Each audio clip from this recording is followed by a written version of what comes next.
Quanto vale uma vida coerente com aquilo que defendemos, com aquilo que acreditamos? Quanto será que custa uma vida dessa, hein? Pois bem, hoje em dia me parece que uma vida dessa vai depender, né, de quanto se paga. Há momentos em que o problema humano não é escolher entre prazer e dor, simplesmente. É escolher entre preservar-se imediatamente ou permanecer fiel àquilo que nós achamos que é justo, aquilo que acreditamos, que defendemos há muito tempo, né? Hoje no Tramas da História vamos falar de um quadro interessante para aplicarmos aqui algumas lições sobre a vida boa, a vida que vale a pena. Vamos usar aqui um quadro de Sócrates, a morte de Sócrates. Vamos usar o quadro onde Jesus Cristo fala sobre segui-lo, tá? E os evangelhos retratam muito bem o seu chamado.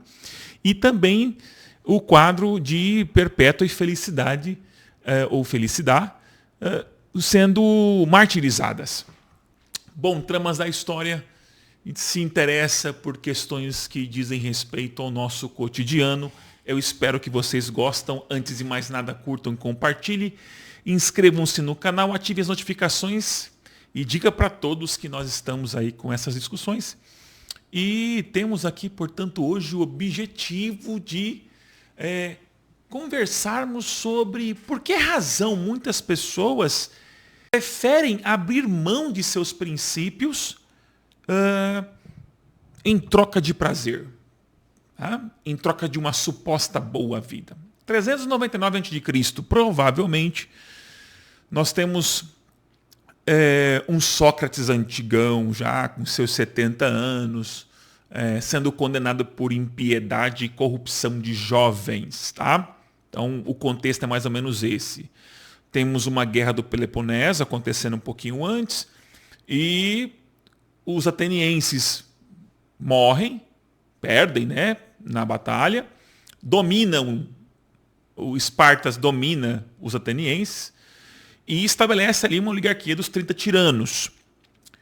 Nesse período, Sócrates não fica do lado de ninguém, ele prefere opinar através dos seus métodos, conhecido como método socrático. Ele começa a inflamar, enquanto as pessoas ficavam talvez tensionando para um lado ou para o outro, ele prefere a verdade, né? Segundo o seu pensamento, segundo a sua filosofia, a sua forma de diálogos e a sua forma de exposição da verdade. Então, contudo, com mais ou menos 2 anos, esse governo dos 30 tiranos perde para os atenienses, que recuperam. E ao recuperarem, restaurando uma democracia, eles suspeitam de que Sócrates e alguns personagens estavam politicamente comprometidos, né? Como, por exemplo, Critias e Alcebíades, né? Que, inclusive, em algum momento mais distante, está perto de Platão também, através da sua tia. Bom, através da sua mãe. É uma acusação pedagógica. Sócrates não vai morrer em uma Atenas tranquila, em uma Atenas tudo bem. Não. Sócrates está num ambiente tenso. É possível lê-lo como alguém transformado, em alguma medida em alvo de uma sociedade que precisa novamente se reerguer. Existe uma figura que precisa ser morta para que todos saibam que Atenas está de volta e etc. A suspeita política sobre Sócrates no pós-guerra é de fato reconhecida na bibliografia, embora ele também tenha demonstrado resistência ao governo dos 30 tiranos. Sócrates, se fosse viver hoje, estaria perto do que nós estamos o tempo todo chamando de isentão, né? Aquele pessoal que não toma partido. Até tem o isentão. Mas será que todo mundo que não toma um partido é um isentão? Bom, aí é uma outra conversa.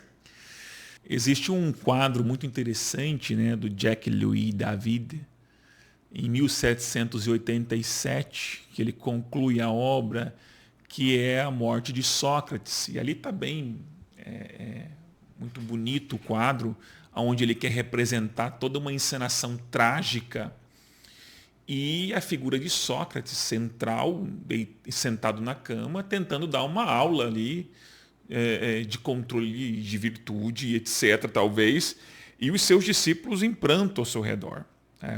Ficou gravada, né? Discípulos em dores, Sócrates está ereto, né? Uma mão recebe a taça, a outra aponta para cima e tal, né? Ele não, o que nós estamos vendo ali é um homem que não é um homem sem emoção, não é um homem que não sente dor, mas é um homem em que pese as emoções, ele não decide através delas. Ponto. Tá? Aqui nós precisamos compreender que não é sobre resistir às emoções, simplesmente, mas eu não vou usar a terminologia grega para as emoções para não confundir mais, mas é dizer que em que pese essas emoções sobre mim, a cicuta está na mão, né? Vou tomar a cicuta, aí já tomei também, tem a parte que já tomou, mas eu resisto ao que está me vindo externo a mim ou dentro de mim, as ebulições, etc. Então, por que Sócrates não foge? Os seus amigos apelam. Críton pede para ele fugir. Fédon aparece na cena final, mas Críton oferece a possibilidade de ele fugir.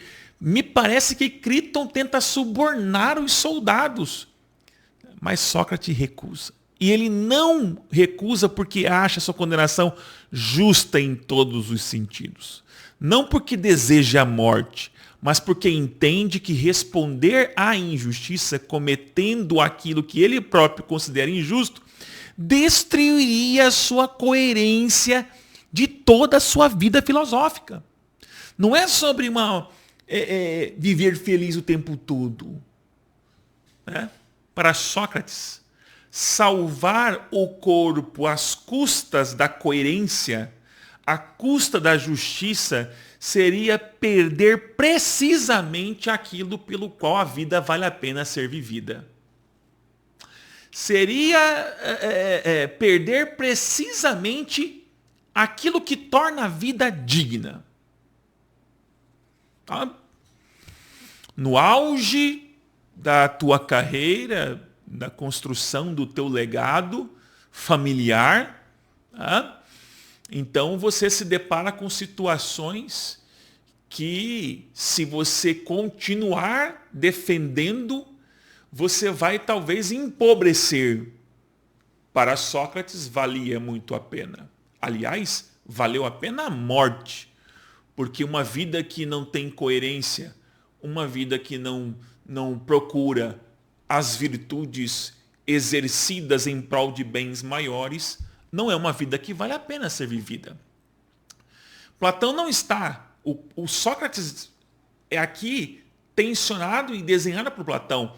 Platão não está simplesmente dizendo o homem virtuoso não sente medo, né?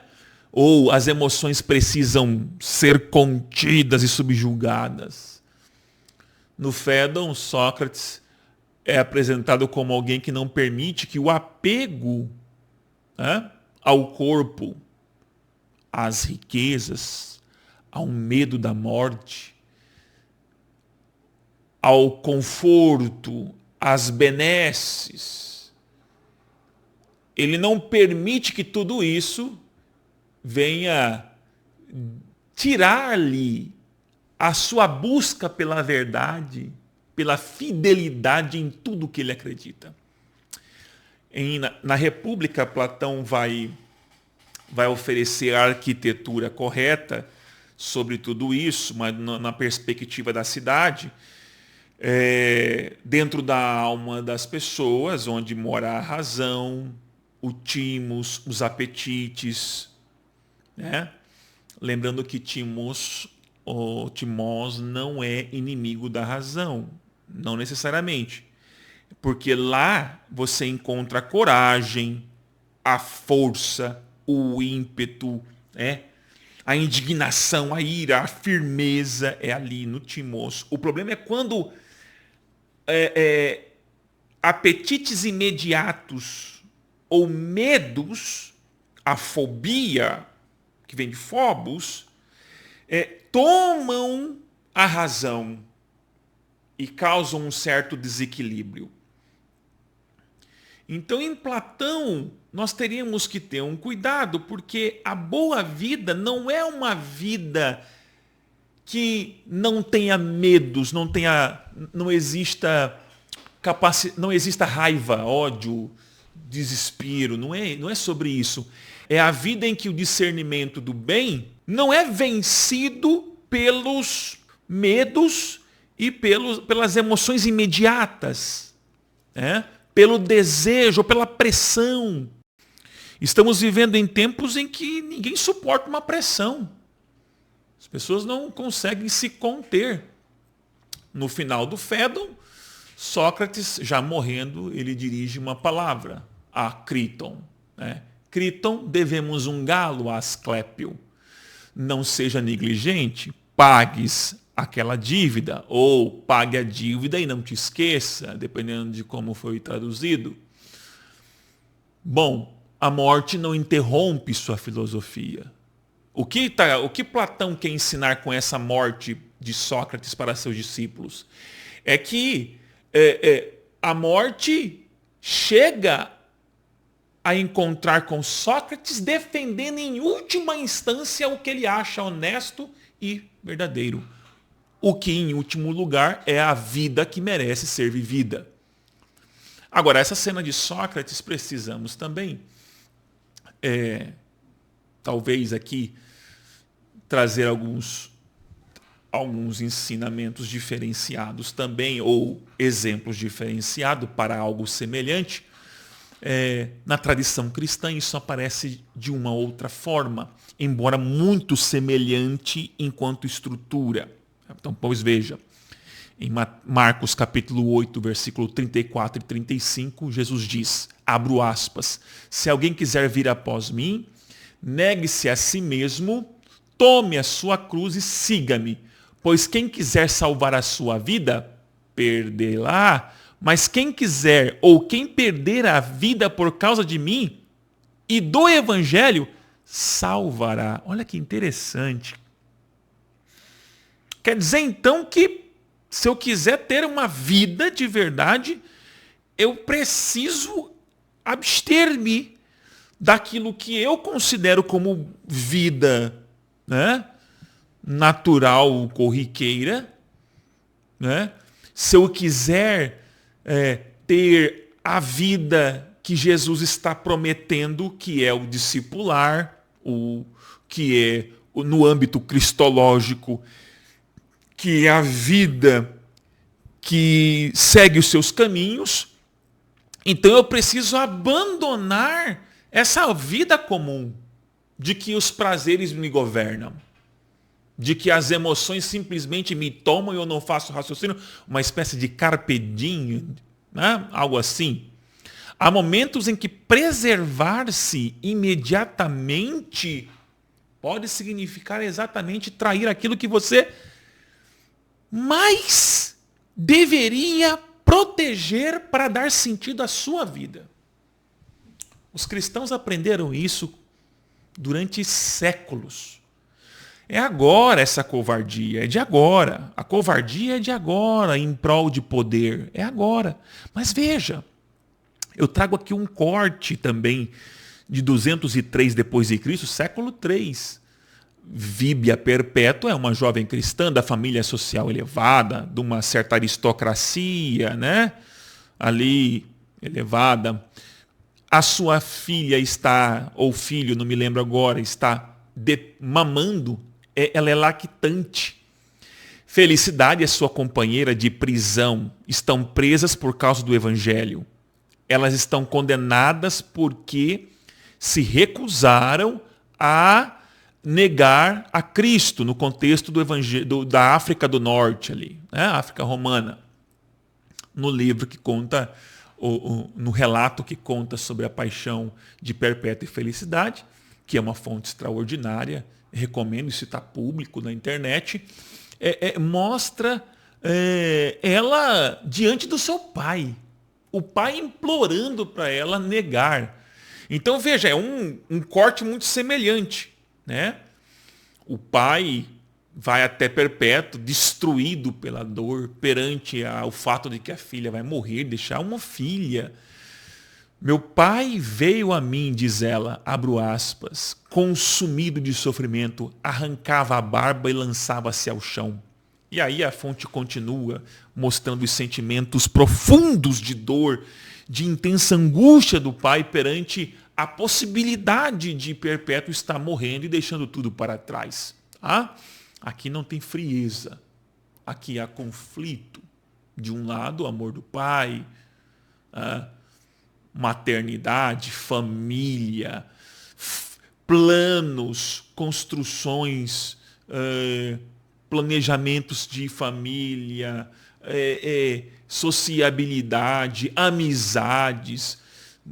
De um lado, identidade cristã, chamado para a dor, carregar a cruz, o custo do discipulado, as doutrinas negociáveis, o céu, o desejo de estar com seu Cristo ressurreto, a fidelidade como algo muito superior a esse outro quadro.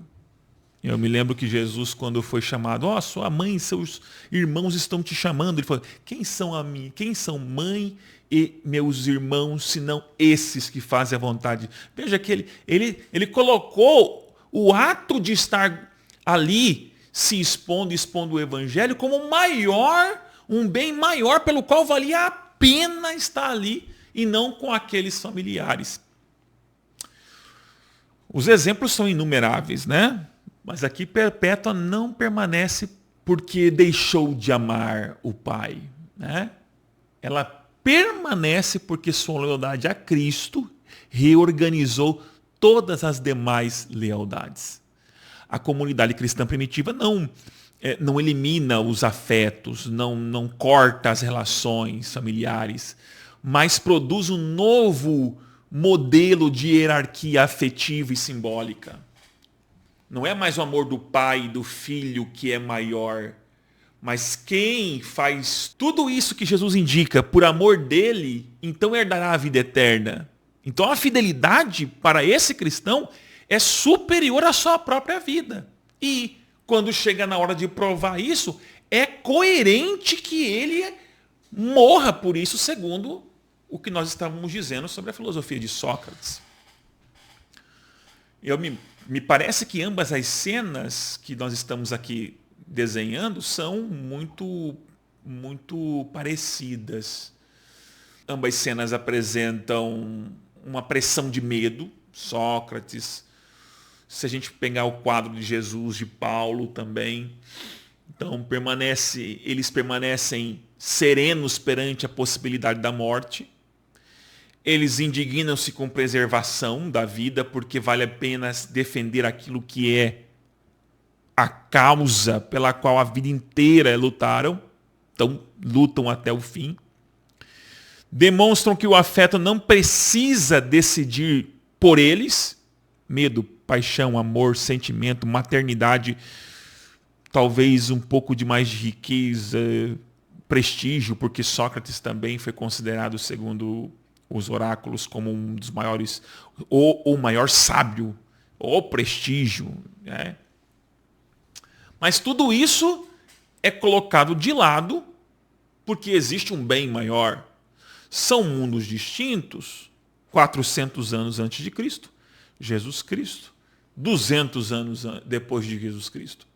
Mas o que eu acho que permanece é que ambos nos perguntam se existe algo capaz de orientar a vida quando o medo e a dor exigem que você recue. Você tem um plano, faz os seus projetos e quando chega as dores para a execução dos planos, né? Aí começa a repensá-los. Repensar é muito bom. Repensar é excelente. eu não sei se desistir vai te fazer o bem. Aí que está a questão. O nosso tempo frequentemente, vamos ser sinceros, né? Transforma as sensações em critérios para continuar ou não. Se você deseja muito, então vá. Se você sente prazer, então vá. Se algo te incomoda, corra. Se me causa dor, evite. O regime proposto por Platão, a partir da sua leitura de Sócrates, é um regime que não recusa as emoções, não sufoca as emoções, mas não deixa ela falar mais alto do que os planos que você disse que são corretos e vale a pena defender com unhas e dentes, como se diz, né? Então, medo pode ser legítimo, a dor pode ser real, o desejo pode ser humano, a indignação pode ser necessária, a tristeza pode ser importante, perdas também. Mas nada disso isoladamente determina aquilo que é bom, aquilo que vale a pena morrer por ela. Aquilo que realmente compensa. Não é sobre ter dinheiro. Existem muitas coisas que trazem dinheiro, mas não significam ser boas. E existem muitas coisas boas, de fato, que não trazem dinheiro. Como diria, né? Bom se tudo aquilo que fosse bom rendesse alguns centavos aí, algum dinheiro, né? Mas não é assim que funciona. No campo da honestidade e da moralidade não se fala em preço, não se fala em custo, se fala em valores, né? A pergunta platônica não é se sentimos. A pergunta é se aquilo que sentimos possui alguma autoridade suficiente para decidir o rumo de nossas vidas. É assim, então? Eu acho que nós precisamos compreender que existem horas que precisamos parar e repensar, reorganizar, conversar. E se você perceber que você está no caminho certo, em que pese as circunstâncias emocionais, vale a pena passar por elas, porque certamente vão passar e voltarão. Mas o rumo do bem maior é o rumo que vale a pena a vida. Então, de um ponto de vista da história das emoções, Fédon, em Platão, apresenta mais do que a morte de um filósofo, Sócrates, né? Apresenta um modelo de humanidade, não um homem anestesiado, não um homem desprovido de medo, mas um homem cuja decisão não é desmontada pela ameaça da morte, quiçá de dinheiro, que por o dinheiro hoje muita gente já abandona, né? Dito de outra forma, Platão nos obriga a considerar que a boa vida vai depender de uma alma orientada por aquilo que reconhecemos como o bem maior, mesmo quando o custo seja alto. Se você acha que isso é o bem maior, o que te move, né? Em outras palavras platônicas, talvez encontraremos um daimon, algo que nos orienta por dentro. Uma vida boa não é aquela que me isenta do mal, do erro, da perturbação, mas é aquela que não entrega ao medo e à dor a palavra final sobre o que é justo e o que é bom. Tramas da História, o seu espaço é o nosso espaço. Se você gostou, curta, compartilhe, ative as notificações. Aqui é um espaço para compreendermos ideias, emoções, cultura, relações de poder que atravessam nossas vidas e atravessam toda a história da humanidade. Inscreva-se e compartilhe. Em nosso tempo, ainda existe algo bem pelo qual as pessoas estejam dispostas a renunciar ao conforto para permanecer fiéis? Pense nisso. Eu não vim azedar sua sopa, eu vim só fazer um questionamento pequeno. Vale a pena continuar? Se vale a pena, então continue. Continue e não desista.